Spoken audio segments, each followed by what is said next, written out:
बाबा, आप रुक जाइए, मौसम बहुत ज्यादा खराब है। मुझे तो समझ नहीं आ रहा। ये दिन पर दिन मौसम खराब होता जा रहा है। अगर ऐसे ही चलता रहा तो मजदूरी नहीं कर पाऊंगा और घर में खाने को एक दाना तक नहीं आ पाएगा। तभी बहुत तेज आंधी तूफान चलता है। अरे देखो जरा देखो, कितनी तेज तूफान चल रहा है।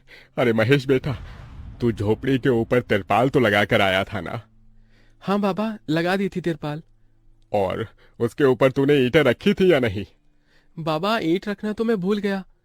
महेश के इतना कहते ही झोपड़ी के अंदर बारिश की वजह से पानी टपकना शुरू हो जाता है। हे भगवान महेश, तूने ये क्या किया? तुझे मैंने कहा था बारिश और तूफान तेज है, तुझे ईंटें रख देनी चाहिए थी। मुझे लग रहा है कि तिरपाल उड़ गई। चल चल मेरे साथ चल। अब तुझे मेरे साथ भीगते हुए मेहनत करनी होगी, नहीं तो पूरे घर में पानी ही पानी भर जाएगा। देवेश इतना बोल ही रहा था कि घर के अंदर वाकई छत से पानी टपकने लगा।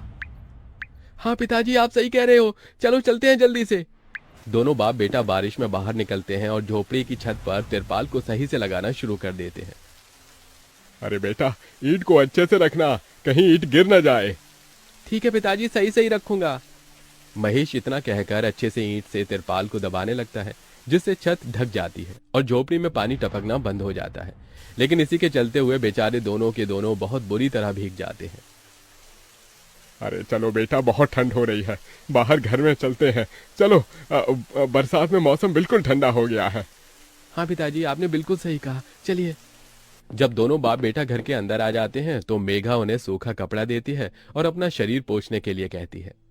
आप लोग अपना शरीर पोंछ लो और सूखे कपड़े पहन लो, नहीं तो ठंड लग सकती है। मेघा के दिए हुए कपड़े दोनों पहन लेते हैं। तभी बीमार शकुंतला बिस्तर पर पड़ी हुई मेघा से कहती है।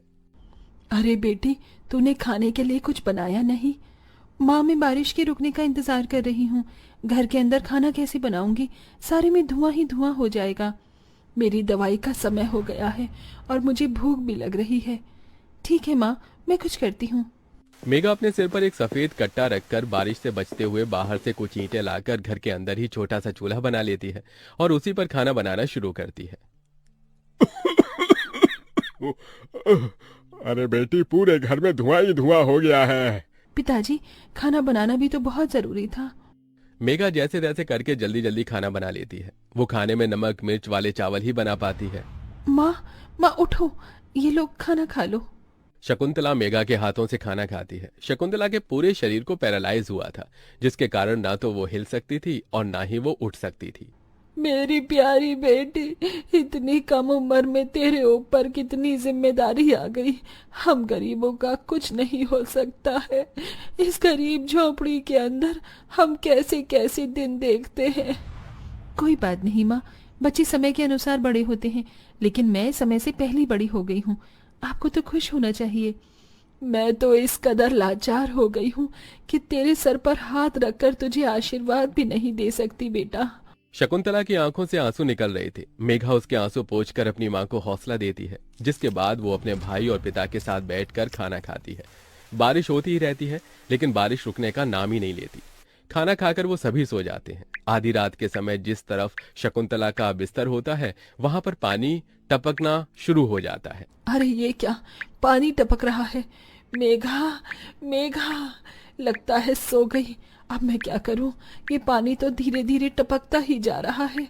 शकुंतला रात भर अपने ऊपर टपकते हुए पानी को ऐसे ही झेलती रहती है, जिसकी वजह से सुबह तक उसके पूरे शरीर में बुखार फैल जाता है। अरे, अरे ये क्या माँ, आपको तो बहुत ही बुखार हो गया है। रात भर ये झोपड़ी की छत टपकती ही रही। मैंने तुम्हें उठाने की कोशिश की, लेकिन तुम्हारे तक आवाज नहीं गई। ये सुनकर मेघा को बहुत अफसोस होता है। वो सूखे कपड़ों पर अपनी मां को सहारा लगाकर लिटा देती है और उनके कपड़े भी बदल देती है। लेकिन तभी अचानक से गांव में बाढ़ आ जाती है।